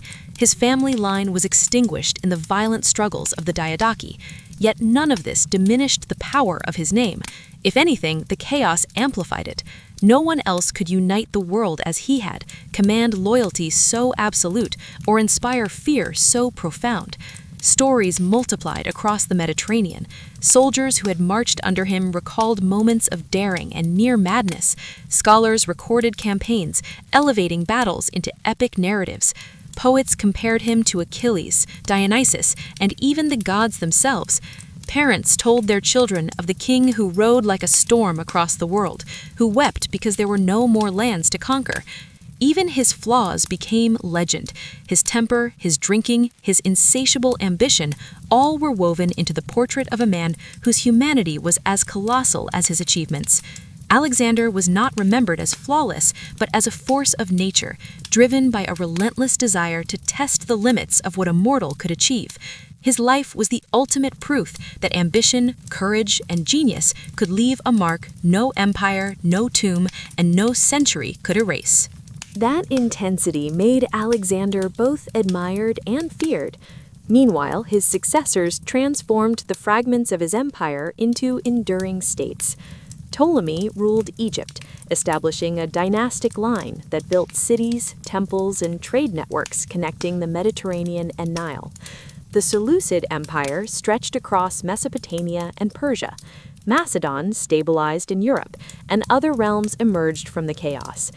Each ruler, whether overtly or subtly, claimed to carry Alexander's legacy, positioning themselves as the rightful inheritors of his vision. The wars of the Diadochi were as much about memory as power. To govern in Alexander's shadow was to claim legitimacy. To conquer in his name was to prove worth. Over time, his legend transcended geography. Roman generals studied his campaigns. Medieval Europeans cited him as the ideal monarch. Islamic scholars admired his endurance and curiosity, and Asian traditions told stories of a wandering philosopher hero. Everywhere his name traveled, it transformed, adapted to culture, language, and imagination, yet always retained the core, the myth of boundless ambition. Alexander's empire may have fragmented, but his example endured. He proved that a single person, through vision and daring, could shape the world. He died in Babylon at 32, yet his legend lived on, in tales of conquest, in maps marking far-flung victories, and in the dreams of those who dared to reach beyond the possible. Far from the deserts of Mesopotamia, in the rugged valleys and forested heights of ancient Illyria, spirituality breathed in every wind and leaf. Here, divinity was not confined to marble temples or walled shrines. It lived in the open air, in the rustling of ancient oaks, the crash of waterfalls, and the whisper of wind over limestone cliffs. The boundary between the human and divine seemed thin, almost tangible, and at the heart of this spiritual world were the Illyrian priestesses. These women were more than ritual attendants. They were intermediaries between clans and the unseen forces that governed life, death, and fate. Known for their sharp intuition, profound knowledge of herbs, and uncanny ability to interpret signs in nature, they were the spiritual backbone of Illyrian society. In times of war, famine, childbirth, or negotiation, their counsel was sought above all else. Sacred groves served as their sanctuaries, clusters of ancient trees believed to harbor protective spirits.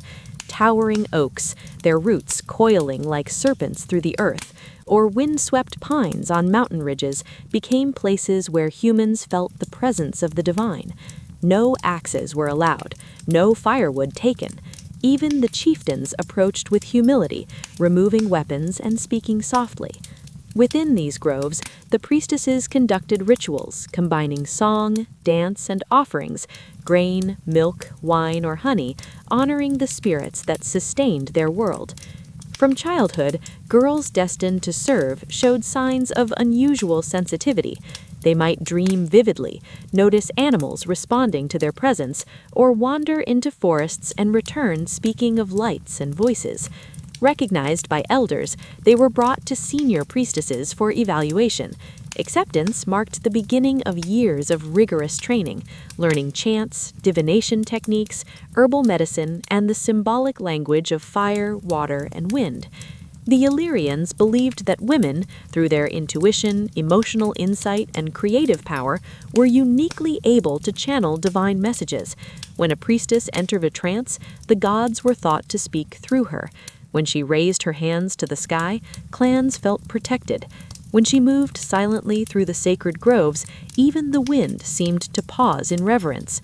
These women were revered, feared, and indispensable, the unseen authority maintaining spiritual balance in a land where nature and divinity were inseparable. At the heart of their power was divination. Illyrian priestesses did not consult scrolls or carved stones, they listened to the living world. Leaves rustled, smoke curled, winds shifted, and fires crackled, all carrying messages from the cosmos. Among these, the wind was the most sacred. On hilltop sanctuaries, where air flowed freely across stone altars, priestesses would stand, arms open, eyes half closed, waiting for gusts to reveal the will of the gods. A subtle shift in the wind could speak volumes. A gentle, warm breeze was interpreted as the blessing of ancestors, a sign that the clan's plans would prosper. Conversely, a sudden, piercing gust might be read as a warning, an omen of conflict, misfortune, or unseen danger. Entire communities adjusted their lives according to these messages. Raids were delayed, migrations paused, and diplomatic meetings postponed, all in deference to the counsel of the priestess and the whispers of the wind. To outsiders, these practices might have seemed enigmatic, even magical. To the Illyrians, however, they were as ordinary as watching the clouds shift before a storm. Fire held equal importance. Flames were not merely light, they were channels for communication with the divine. Priestesses kindled sacred fires in groves, caves, or mountaintop shrines, studying the flames with intense focus. Their height, color, and the way sparks leapt into the air all carried meaning. If a flame hissed or arched sharply, it was taken as a spirit attempting to speak. A steady, clean burn meant the offering had been accepted. If the fires sputtered or dimmed unexpectedly, it signaled imbalance, warning the village to tread carefully. During major ceremonies, the priestess scattered herbs, juniper, sage, thyme, or wild mountain flowers into the fire. Each herb produced its own smoke pattern and fragrance, adding layers of meaning. Smoke drifting east suggested new beginnings. Spirals descending downward hinted at hidden dangers. Villagers watched in hushed awe as the priestess traced shapes in the curling smoke, murmuring invocations to deities such as Prena, Vidasis, or the mountain spirits shrouded in mist. The most profound ritual occurred when the priestess entered a trance beside the sacred flame. Sitting cross-legged, eyes fixed on glowing embers, she slowed her breathing until her mind slipped into a liminal state. Her voice deepened or softened, her gestures fluid, almost dreamlike. In these moments, it was believed she crossed into the realm beyond, retrieving messages from gods and ancestors alike. Chieftains and clans placed complete trust in these visions. A priestess's reading could ignite war, end a feud, or prevent famine. Her authority was absolute. Questioning it was unthinkable. In a land where both sword and spirit governed life, she was the voice that guided entire tribes.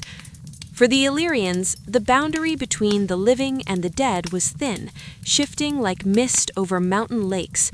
Ancestors were present, protective forces walking alongside their descendants.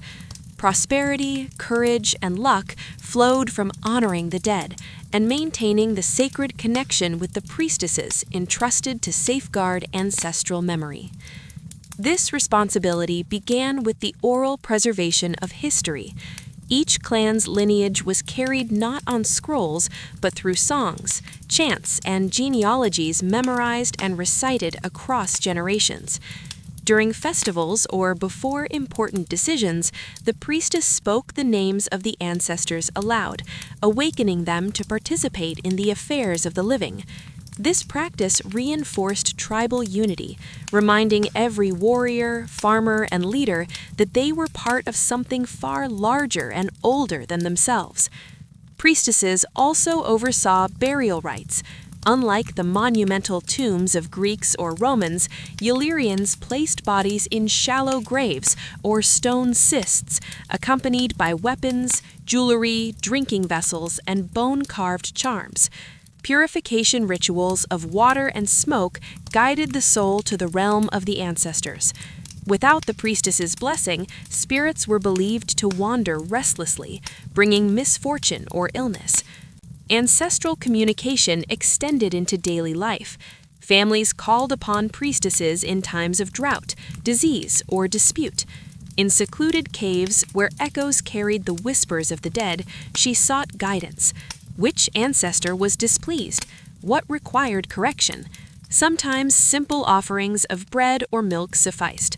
Other times, complex solutions were needed, resolving feuds, restoring stolen lands, or repairing broken oaths. During major ceremonies, the priestess scattered herbs, juniper, sage, thyme, or wild mountain flowers into the fire. Each herb produced its own smoke pattern and fragrance, adding layers of meaning. Smoke drifting east suggested new beginnings. Spirals descending downward hinted at hidden dangers. Villagers watched in hushed awe as the priestess traced shapes in the curling smoke, murmuring invocations to deities such as Prena, Vidasis, or the mountain spirits shrouded in mist. The most profound ritual occurred when the priestess entered a trance beside the sacred flame. Sitting cross-legged, eyes fixed on glowing embers, she slowed her breathing until her mind slipped into a liminal state. Her voice deepened or softened, her gestures fluid, almost dreamlike. In these moments, it was believed she crossed into the realm beyond, retrieving messages from gods and ancestors alike. Chieftains and clans placed complete trust in these visions. A priestess's reading could ignite war, end a feud, or prevent famine. Her authority was absolute. Questioning it was unthinkable. In a land where both sword and spirit governed life, she was the voice that guided entire tribes. And the priestess was the one who ensured that connection never faltered. She safeguarded the invisible bridge between past and present, giving form and meaning to the tribe's identity across generations. While Yrian priestesses were celebrated for divination and ancestral rites, another dimension of their authority lay in their profound mastery of herbs, remedies, and traditional healing. In a land of jagged mountains, shifting weather, and frequent tribal skirmishes, the priestess served not only as a spiritual guide, but also as the community's closest approximation of a physician. Her healing arts combined practical knowledge with sacred symbolism, blending medicine and magic into a single, seamless practice. Training began early. Apprentices learned to recognize plants through every season, from the purple blooms of mountain gentian to the bitter roots of hellebore. They studied how leaves wilted in cold or heat, how bark hardened with age, and which flowers opened only at dawn or dusk. Knowledge was passed orally, through stories and metaphor. A plant that whispers at night might calm fevers. One that bites the tongue could purge poisons. These poetic lessons ensured novices memorized complex properties long before written texts appeared. Priestesses became experts in preparing salves, tinctures, poultices, and teas. They treated everything from broken bones and infected wounds to complications in childbirth and snake bites. Hunters relied on them for antidotes. Warriors trusted their balms to stave off infection after battle. Even chieftains sought their counsel for persistent illnesses. Healing often took place near running water or within sacred groves, environments believed to strengthen the spiritual dimension of recovery. Yet for the Urians, healing was never purely physical. Illness had emotional and spiritual roots. A man plagued by nightmares might be warned he had angered an ancestor. A woman in chronic pain might carry grief or resentment unspoken. The priestess listened intently, offering not just herbs but symbolic rituals, burning juniper to cleanse a home, tying protective knots in wool threads, or burying a small offering at the foot of an ancient oak. These acts restored balance, a central principle of Urian belief. Some rites were dramatic. During severe illness, the priestess performed night-long healings, lighting sacred fires and chanting until the flames burned steady and strong. Herbs were cast into the fire, and the crackling sounds interpreted as signs of progress. Family members watched anxiously as smoke swirled around the sick, prayers whispered to mountain spirits for strength and recovery. When healing followed, gratitude often became lifelong devotion. Through this mastery, priestesses commanded profound respect. Mothers, warriors, elders, and children alike trusted their guidance. Their remedies and teachings spread across valleys, influencing neighboring clans. In a world where survival depended on harmony with nature, the priestess stood at the intersection of knowledge and belief, a healer whose touch brought both practical relief and spiritual reassurance. In Urian society, politics and spirituality were inseparable. Chieftains could marshal warriors, negotiate alliances, and enforce laws, but priestesses wielded a deeper authority, legitimacy. Their insight shaped decisions that determined the fate of entire clans. When tensions rose, omens darkened, or swords flashed between rival tribes, leaders turned to the priestess for clarity. Before any battle, her role was indispensable. Warriors would not march, armies would not move until the priestess performed her pre-battle readings, interpreting the will of gods and ancestors. Her guidance shaped strategy, instilled courage, and offered protection, ensuring that even the fiercest warriors acknowledged that victory relied not only on skill and steel, but on the unseen forces she commanded. This ritual unfolded in sacred groves or atop wind-swept mountain shrines, where the air moved freely and the earth itself seemed alive. The priestess attuned herself to every sound, the rustle of leaves, the flight of birds, the patterns traced by drifting clouds, or consulted marked bones cast upon animal skins. When the omens were favorable, she blessed weapons, dipping blades in consecrated water or brushing them with juniper branches, imbuing warriors with protection. But should the signs foretell disaster, even the fiercest chieftain hesitated. To march against her counsel was to risk the wrath of ancestors and spirits alike. Her authority stretched far beyond battlefields. During negotiations between rival clans, she often acted as mediator, or at least the unseen force shaping agreement. Around fire-lit councils, the priestess sat beside the chieftain, interpreting not only practical considerations, but ancestral expectations. Which path honored past oaths? Which risked offending spirits that guarded the land? In Urian tradition, her words could alter the course of history. Records tell of priestesses halting raids by declaring certain days or seasons taboo for violence, periods when the earth itself needed rest, when bloodshed was forbidden. Even hardened warriors obeyed. During these pauses, clans forged temporary alliances, held feasts, or resolved old grievances. Within her tribe, the priestess also acted as a keeper of peace. When family tensions flared, she summoned both parties to cleansing rites. Fires were lit, bitter herbs burned to clear resentment, and symbolic knots tied and untied to release conflict. Such ceremonies prevented minor quarrels from erupting into long-lasting vendettas. In times of famine, plague, or natural disaster, the priestess became the anchor of the community. She determined what offerings were needed to restore balance: food offerings, communal fasting, or rites honoring neglected ancestors. Her guidance provided hope when the world seemed to teeter on chaos. Urian warriors often said, "A tribe marches under its chieftain, but survives under its priestess." Becoming a priestess was not a mere selection, it was a transformation. Initiation involved powerful rituals that reshaped identity, sharpened intuition, and bound the initiate to the realm of spirits. These ceremonies tested courage, discipline, and sensitivity to the unseen, guiding a girl out of ordinary life and into a sacred path as a vessel of divine knowledge.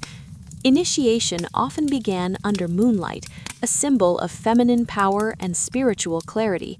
Senior priestesses led the initiate into a clearing within a sacred grove, the crackle of a small fire the only sound.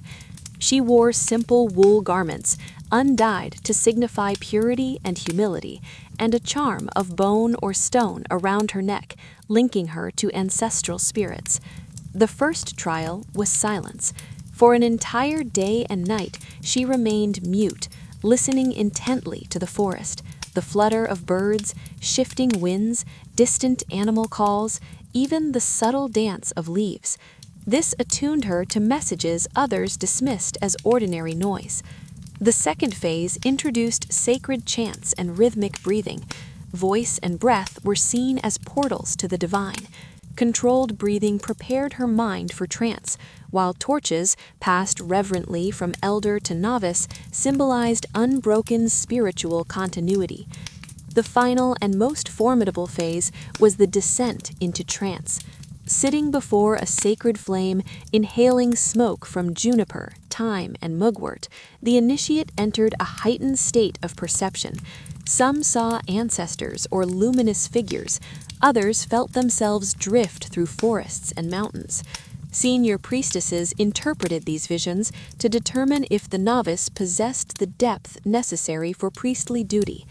Successful initiates received ceremonial markings, spirals or wave-like symbols painted in ash and herbal paste on arms or forehead. These marks proclaimed her rebirth, her connection to the sacred, and her readiness to serve. Initiation was more than passage, it was metamorphosis. It forged women capable of guiding clans through hardship, interpreting the unseen, and preserving the spiritual legacy of the Urians for generations to come. Across the Ictherian homeland, certain landscapes pulsed with spiritual energy, places where the earth felt alive, where the veil between mortal and divine thinned enough for messages to slip through. Sacred groves, caves, springs, and mountaintops were protected by priestesses, governed by strict taboos, and feared by those who understood the consequences of trespass. These spaces were the heart of Ictherian ritual, the living map of their spiritual world. The most revered were the sacred groves.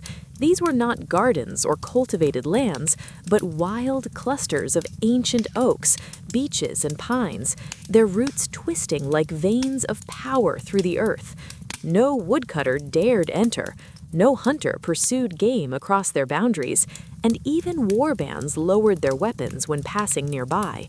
The Ictherians believed spirits, ancestral, elemental, or divine, dwelt in the rustling leaves, and disturbing them brought misfortune. Priestesses ensured the groves remained untouched, performing purification rites whenever outsiders approached. Caves, too, held great significance. Priestesses ventured into deep caverns to conduct rites, seeking visions or communing with ancestors. The echoes within amplified every whisper into layered harmonies. To the Ictherians, this was not mere acoustics, it was the voices of spirits answering back. Within these caverns, torches and small fires cast flickering shadows that became part of divination. Every movement of flame or smoke read as a message from the unseen.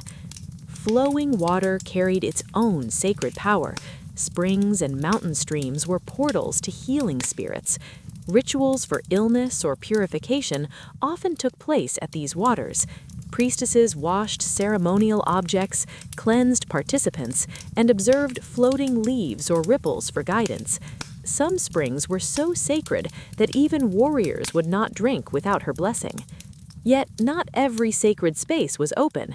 Hidden shrines, tucked deep in forests or perched on cliffs, were accessible only to priestesses. They housed ancestral relics, ritual stones, and altars. Trespassers were said to be cursed, plagued by nightmares or sudden sickness, keeping these zones inviolate. Through these sacred landscapes, priestesses navigated the spiritual life of the Ictherians, maintaining harmony between clans and the forces that watched over them. Each priestess carried a collection of sacred objects, not for decoration, but as tools of authority, ritual, and connection to spirits. Among the most important was the spirit knot, a woven cord of wool or flax dyed in earthy tones. These knots were used in rituals of fate, oaths, or emotional healing. Tightly bound cords signified protection.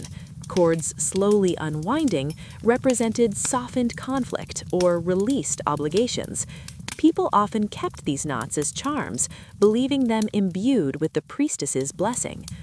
Herbal satchels were another essential object, small leather pouches filled with dried roots, leaves, and powders. Each herb held symbolic power: juniper for purification, thyme for clarity, mugwort for visionary dreams, yarrow for protection in battle. Priestesses might cast a pinch of herbs into a sacred fire, letting the smoke carry prayers to the spirits. Bone talismans held deeper ancestral resonance. Carved from deer, wolf, or boar bones, they bore spirals, waves, triangles, or geometric patterns. Spirals symbolized life's cycle and rebirth. Waves represented communication with other realms, and triangles invoked feminine energy and divine insight. Passed from priestess to priestess, they accumulated spiritual potency over generations. Some believed to carry the essence of the first priestesses centuries earlier.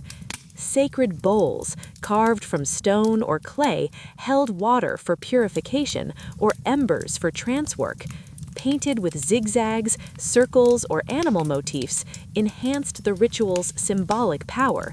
When a priestess circled a bowl around a sick person, the rippling water in firelight was thought to whisper guidance from spirits, making every movement, every gesture, a conduit between the human and the divine. Feathers, too, held deep significance.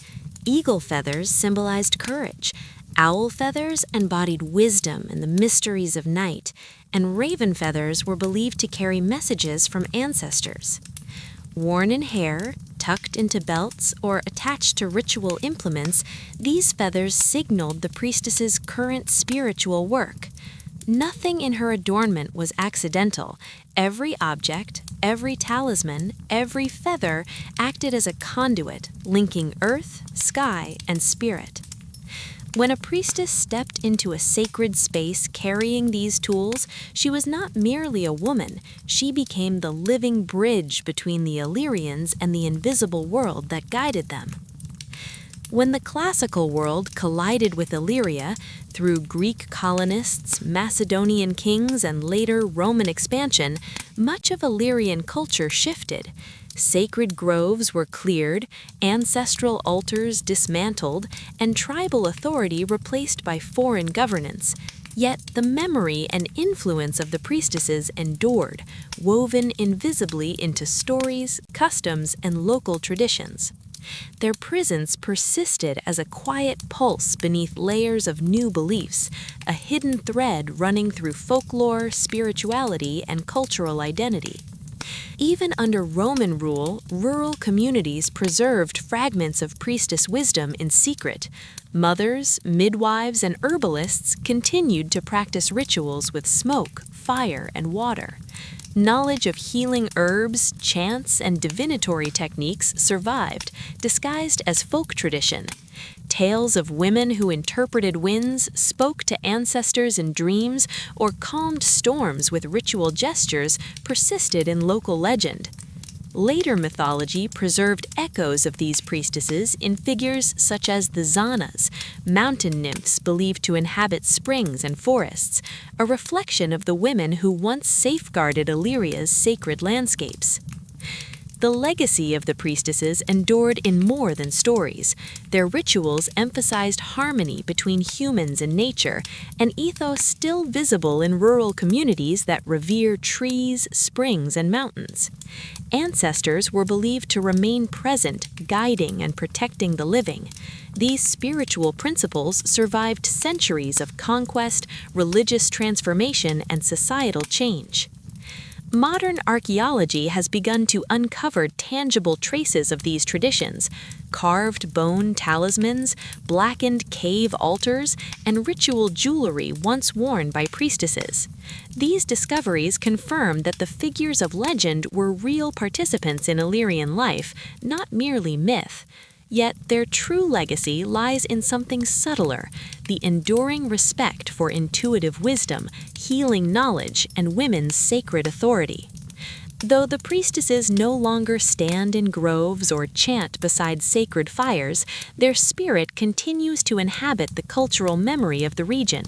In every story of a wise woman, every ritual honoring ancestors, and every mountain spring regarded as protective, a fragment of the old priestesses speaks.